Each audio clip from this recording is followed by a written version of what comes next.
பிரச்சனையும் கொஞ்சம் கொஞ்சமாக சரியாயிட்டே வந்துடும்.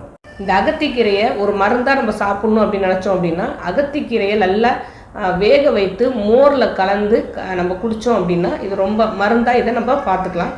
அதே மாதிரி அகத்திக்கீரையை வந்து சாதாரணமாக தண்ணி சாறு இல்லாமல் பைத்தம்பருப்பு போட்டு சமைக்காமல் இதை வந்து வதக்கிட்டு சமைச்சா, தேங்காய் போட்டு வதக்கிட்டு சமைச்சா மட்டுமே இதோட நிறைய நமக்கு அதே அகத்திக்கீரையை வந்து லைட்டாக கசப்பு இருக்கும். பைத்தம்பருப்பு போட்டு சமைக்கும் போது நிறைய அதோட குவான்டிட்டி அதிகமாகிடும், குழந்தைகளும் சாப்பிட முடியாமல் ஆகிடும்.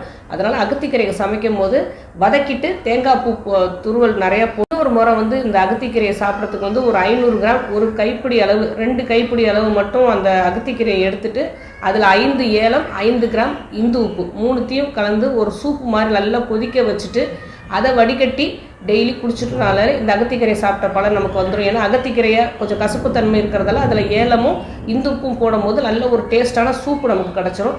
இந்த